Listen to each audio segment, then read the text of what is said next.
Hello, book review time, and today we are looking at The Instant Millionaire by Mark Fisher. I like this book. Straight away, I'm giving it an 8 out of 10, and I will tell you why. So this book has two main characters. You've got the young man and you've got the millionaire. So the scene is set in the millionaire's mansion, and the young man comes to see the millionaire to learn the art of riches. So it starts off with the millionaire in his garden because he was a gardener. Well, he loved gardening. He wasn't the gardener. But when the young man first met up with the millionaire, he mistakenly took him as the gardener, but he was far from the gardener. He was just a rich man that liked simple things like gardening.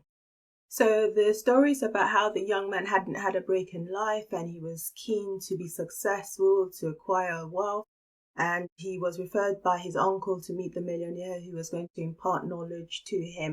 So what the millionaire does is that he helps the young man overcome his fear, take risk, and more importantly, change his mindset, change his paradigm, a radical paradigm shift to change the way he thought in order for him to acquire wealth. So the young man goes through a number of challenges set by the old man in order to help that mindset shift. Some of them were pretty funny, but I'll get onto that later. But that was critical for the young man to change his mindset. So my observations: is it possible for you to become a millionaire with a blank sheet of paper and a pen? Well, the old millionaire kind of shows the young man how to go about doing this. This book uses visualization and law of attraction to deliver a powerful message which portrays how dynamic we are as individuals. Although many of us don't appreciate how a shift in our mindset can literally change our world. So the millionaire uses the art of persuasion to get the young man to make a bet with him. And in that bet, the young man loses $25,000. But it was a training step in order to help the young man take risks and change his mindset. These training steps ultimately reveal the power fear has over us, and how if we put in well-laid plans, we're almost certainly going to achieve our dreams. This book reminds me of another book. It actually reminds me of quite a few books, but the first one it reminds me of is As a Man Thinketh by James Allen. So very similar ideology. This book also reminded me of other books like Think and Grow Rich by Napoleon Hill, because like Napoleon did, when you're clear on your goals, you're clear on your deadlines, everything's in writing. It just makes the manifestations of your dreams a lot easier, a lot clearer, and easier to deliver. So I like the lessons that you could pick from this book. I did the exercise, I enjoyed the exercise.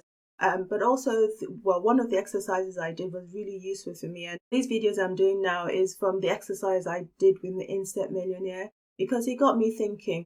So many years ago, I used to run a book club. I enjoy reading books. I enjoy sharing thoughts with other people, hearing their perspective. And when I did that exercise in Instant Millionaire, it reminded me of the things that I used to do in the past, which I enjoyed doing. So if you do take the time to do the exercises, you might find that there are loads of opportunities that you could be capitalizing on in order to deliver the objectives that you're after. So back to my notes. The key takeaways for me from this book is use words and imagination to visualize what it is you want to achieve. Use repetition, because there is a lot of benefit in repeating words over and over again. It kind of sinks into your subconscious. Imagination trumps logic. This came from a chapter where the young man thought that the old man was planning to murder him. The book was funny. I laughed at several places. So what happened here was that it was one of the tests that the old man had set for the young man. And the bit I like is when the old man said, "I had no criminal intent." I just thought that was funny. But yeah, you find the book hilarious in places. I enjoyed it anyway. So I think in that case, it illustrates how even though thoughts are false, they can have a huge bearing and a huge impact on your reality. So that was a really key, a golden nugget takeaway from the book there. So this book also reminded me of Neville Goddard, The Power of the Unconscious Mind. For Neville, this is imagination and the power of living your reality in the present. So I got that vibe from this book, which was quite useful.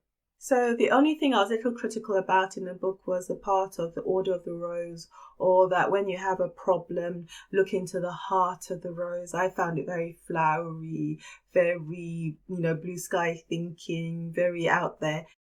But I think what I've noticed is that this concept is not altogether alien to me, because when I used to attend a lot of seminars with motivational speakers, they would get you to do the most bizarre things, rub your nose 50 times, spell your name backwards 20 times, just quite bizarre things. And when you would question and say, do I really have to do that to become successful? They would say something like, are you more concerned about looking stupid or more concerned about becoming a millionaire? Something like that.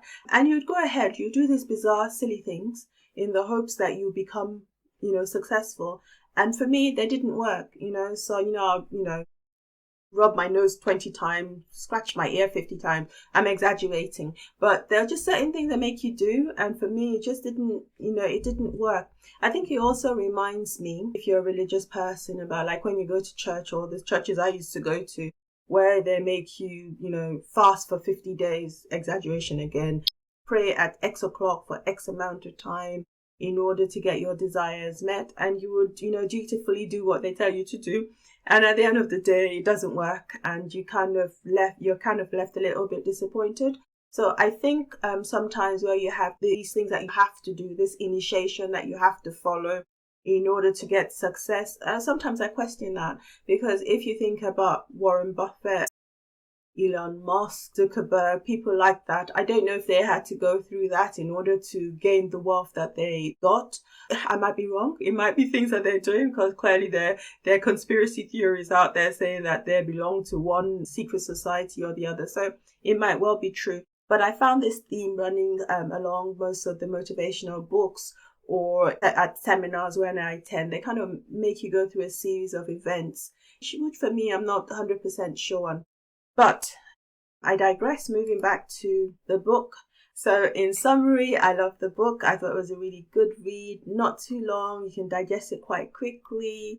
It reminded me about things I previously learned, ideologies I previously adopted. It was just a refreshing reminder, and it also provided me with new insights and new perspective, which I quite enjoyed. I like books that give me new insights, or where they take an old ideology and rehash it and give it a new meaning, by giving it a different interpretation. I kind of appreciate books like that. So for this book, I really enjoyed it, and I'll be giving it an excellent read award. And yeah, really enjoyed it. So a healthy 8 out of 10 for me. So that's the end of this book review. I hope you enjoyed it. And if you did, I'll see you on the next one. Bye for now.